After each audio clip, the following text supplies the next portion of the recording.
جی محمد علی سرفراز صاحب بات کرنا چاہ رہے ہیں، بتا رہے ہیں کہ آپ ان کے داماد ہیں۔ نہیں جی نہیں، میں ان کا بھتیجا ہوں۔ ان کے بھتیجے ہیں جی جناب اسپیکر،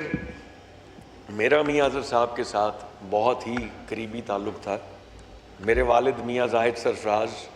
اور میاں اظہر صاحب کزنز بھی تھے، اور میرے دادا اور حماد اظہر کے دادا بزنس پارٹنرز بھی تھے پری پارٹیشن پاکستان بننے سے پہلے۔ جن حالات میں میاں صاحب نے یہ الیکشن لڑا، حماد کو الیکشن لڑنے کی اجازت نہیں دی گئی، اور میرے کیونکہ چچا تھے تو میں ان سے پوچھتا تھا کہ جی آپ اس عمر میں ابھی الیکشن لڑ کے آئے ہیں تو کیا خیال ہے؟ تو انہوں نے مجھے جواب دیا کہ 82 سال کی عمر میں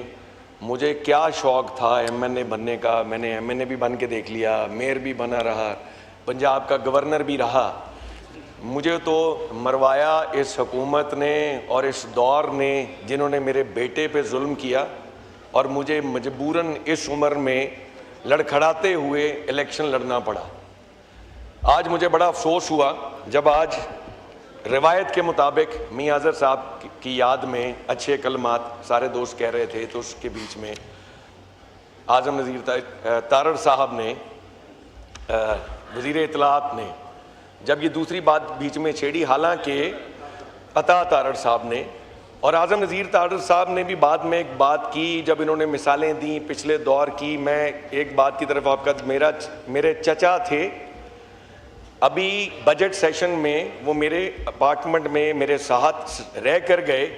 ان کے جنازے والے دن ان کے ڈرائیور نے میرے اپارٹمنٹ کی، پارلیمنٹ لاج کی اسپیئر کیز جو ان کے پاس تھیں وہ مجھے دیں۔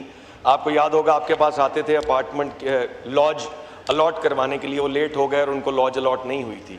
تو میرے ساتھ ہی تھے لاسٹ جب وہ اسلام آباد آئے۔ جب اڈیالہ گئے ان کے سر پہ چوٹ لگی، تب ان کو اسپتال بھی میں ہی لے کر گیا، تو میری بہت قربت تھی، ان کی بیگم نے، ان کی بیٹیوں نے میری ڈیوٹی لگائی تھی، اور میں اپنے باپ کی طرح ان کا ہاتھ پکڑ کے ان کو روزانہ اسمبلی میں لاتا تھا اور ان کے ساتھ ہی جاتا تھا، دوپہر کا کھانا ان کے ساتھ کھاتا تھا، رات کا کھانا ان کے ساتھ کھاتا تھا۔ اس موقع پر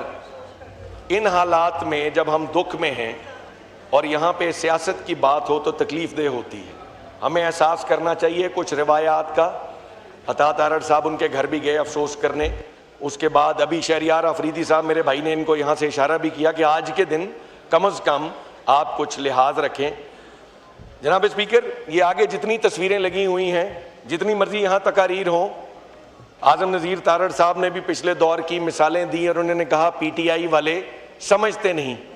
ہم سمجھتے ہیں کہ ہمیں شاید یہ الیکشن نہیں لڑنا چاہیے تھا اور مشکل میں نہیں ڈالنا چاہیے تھا، نہ ان کو الیکشن لڑنا پڑتا، نہ بعد میں فارم 47 بنانے پڑتے، نہ مینڈیٹ پہ ڈاکہ مارنا پڑتا، ایسی کسی تکلیف سے گزرنا ہی نہ پڑتا۔ اور یہ باتیں کر کے بات وہیں آ جائے گی، پھر میں نے خراب ہو جائے گا۔ بات کا جواب دوں گا، یہ جو تصویریں آج آگے لگی ہوئی ہیں، جی ٹھیک ہے، تشریف رکھیں۔